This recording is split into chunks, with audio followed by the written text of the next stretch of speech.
Hello, this is Evan here from the Trade Risk on Wednesday, September 9th, 2020. We are intraday right now, and this is our weekly swing trade ideas video where we bring you stocks based on specific technical price patterns, all of which we'll discuss in more detail in just a moment. As always, these videos are sponsored by our partners over at Investors Business Daily. We curate ideas based on their stock lists. You can get access to their stock lists with a link in the description of this video.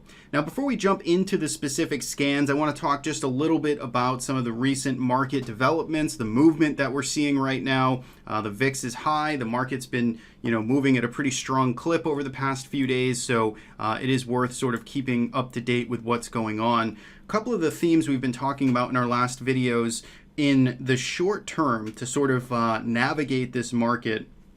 One of the barometers that we have been suggesting to use is the VIX, the volatility index. And we've basically kept things super simple and just drew a line at the 30 level, at just a psychological level for the market historically, and a broad, definition of extreme high volatility over 30 and a little bit less under that level. And what we've essentially said is, look, if we want to see the selling start to slow down, if we want to see the panic price action flushes that we experienced over Thursday, Friday, and a bit yesterday, we want to see the VIX essentially crack and start to roll over back under 30. That would be a good near-term indication. It's not an indication that the selling is totally over and that it's a complete all clear signal. It's just some evidence in the short term that maybe the fierce selling is behind us for the time being. And so far, based on today's session, we're starting to see this actually work in that direction. We're seeing the VIX roll over. It's down about 8.5% at the time of recording this. By the close, it could be very different. So it is below 30. It's trading under 29 right now. This is a good piece of evidence, a good step in the right direction that there's some stabilization happening right now in the market. If you're a short-term trader, this is something useful to pay attention to, and you're getting some of that evidence today. So that's the first thing I wanted to touch on, because that has been sort of a theme that we've been looking at. If we want to think about some of the other ways to navigate this market, we put out a lot of these tips yesterday, but essentially looking for stocks that are holding above a prior day's lows, and then a next best step is taking out a prior day's highs. And you can see here, if I look at the Qs right now, so the NASDAQ 100, before I hit record, this was slightly over its prior day's highs. You can see it's kind of flirting with it right now and maybe falling just a little bit underneath it. But this is a key level. And I think for lots of individual stocks, a good way to manage extreme kind of sell-offs and conditions when things get stretched in one direction is to use simple, use the simple open, high, low close of the previous bar. And if we can start to get above a prior day's high, in this case, in the context of a sell-off, then that at least gives you something to hang your hat on to. If you're a short-term trader, maybe that's a buy signal for you, but maybe you're legging into the market, maybe you're using it as context. Whatever the case is, it at least is a good piece of data point that says things are starting to change in the short term. So as you look throughout stocks in today's environment at the close, pay attention to that on an individual stock level. Of course, there's going to be a lot more opportunities than just the index side of things, but I think that's a good next step. Those are things that we've been talking about. The VIX, prior days open, high, low, close. You're starting to get both of those signals there, starting to trigger throughout today's session. Now, another trade idea that we mentioned a little bit yesterday, and I just want to touch on here, is the IWM. This is the Russell 2000. So the Russell 2000, went sideways in August for the entire month.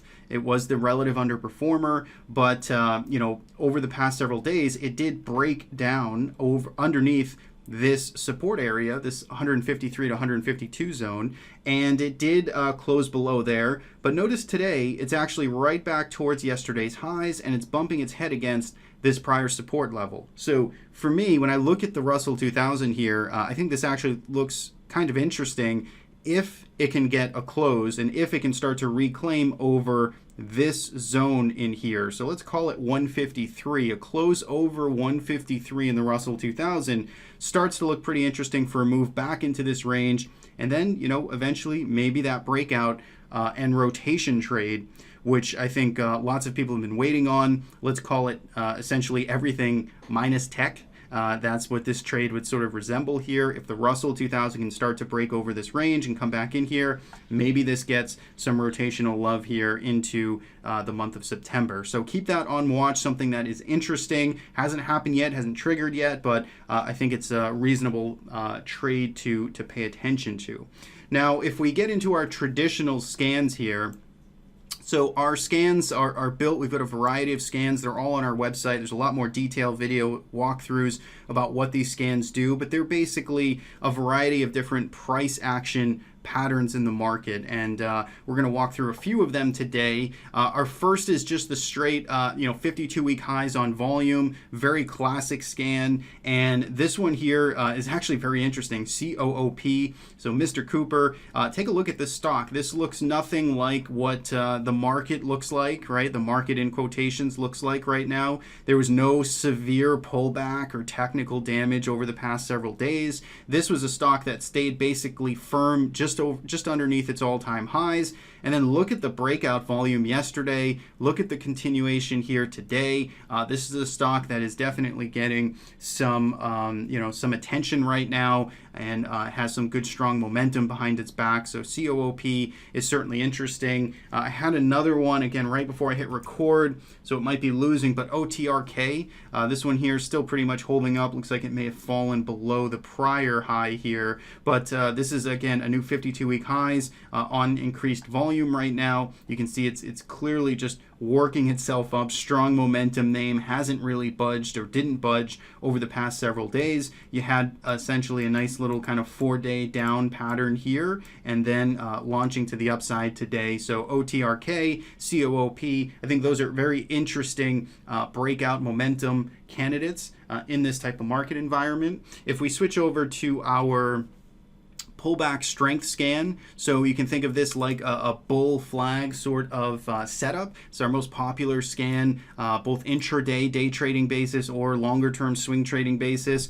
Basically, if we look here at Zoom, ZM, very popular stock right now, of course, everybody knows about it. It reported earnings a couple of days ago, had 3x the revenue numbers. They were just big numbers for which everybody was sort of expecting, but it was nice to see Zoom actually kind of performing with Wall Street's expectation. I guess you could say outperforming their expectations given the 40% gap up. But after that move, we've gotten a nice retracement into this gap. So we've got this nice kind of flag down here. We pulled back, worked off that extreme condition, and now you're getting this nice springboard higher. And notice the volume that's coming in, on track for potentially the highest volume over the past 5 days after the day closes. So that could be an interesting setup there, but a nice kind of flag pattern here, short-term opportunity for ZOM. BLFS, this was another one here, BioLife Solutions, again acting very strong. MACD holding up, trading just under its highs, no big technical damage. These are outperforming names in this type of environment, and these are where you can find your sort of relative strength candidates. So BLFS I think looks pretty interesting. There's a new one here, NIO, on today's, or I didn't see this when I looked earlier, so another kind of similar pattern holding up at highs here. This scan likes to find those real good relative strength performers there that are still pretty actionable. So that's our pullback strength scan. I whipped together this scan here, which is basically stocks that are holding above yesterday's highs or clearing above yesterday's highs, and also are in a green bullish trend filter reading here. So COOP, which is what we just talked about, TRUP, Trupanion. This is in the insurance space. You can see breaking out to highs here. Put on our trend filters. You can see it's a nice bullish trend here, and clearing over this cluster of highs. I think that's interesting. BLFS, which we talked about. Meat, I think, is a delisted stock at this point. So those are a couple of the long ideas. Two short ideas I want to talk about. I mean, the market's pretty stretched to the downside, so the way I would sort of navigate the potential short side or another leg lower, if you think we're getting another leg lower in the market, what I would basically be looking at is I would look at our smart trend filters. I would look at things that are in bearish trends and are rallying up into those bearish trends. So a good example of this would be ticker symbol NEO. So what you can see here with NEO is it was in this nice uptrend. It topped out for several days. It broke to a bearish trend, and you can see it's in rally mode now, but it still has a bearish trend reading, and it has, you know, a decent amount of overhead supply in here, and it's rallying up into this zone. So these are the types of names I'd be paying attention to. Again, I'm not shorting this. I don't have any short positions on this, so it's not what I'm, you know, particularly doing at this moment. It's just something I'd be paying attention to. Another name in this type of mode, I think is, let's see, is it MDLA? Let's see if this is the one. I think this is the one here that I had jotted down before recording this. It's basically, again, you've got a stock that has broken trend to the downside. So our smart trend filters is printing a red dot here, so that shows a new transition of a trend lower. And as this stock rallies back up into this area here, you could look at it as a potential opportunity to get involved for and play for a second leg lower, if that's your positioning here, if that's what you're thinking about the market, that it's got another leg down, or we're going to go retest those lows or what have you. That's the way I'd sort of be approaching this: is look at stocks that have broken trend and look to position in them. If this flips green, or if this goes higher, if the trend starts to resolve up, then of course you would not want to be involved in that trade any longer if your thesis is lower. So a couple of different ideas, some things to talk about there about what's going on in the market. Hopefully this video was helpful. Hopefully you found something that was actionable. Again, do your homework on all of these names. They're presented as just ideas, and you should do your homework and figure out the execution behind them based on how you see fit. So thanks so much, as always, for tuning in and watching. Every Wednesday, we do trade ideas just like this. We'll be back on Friday for the long-form market analysis. Have a good week.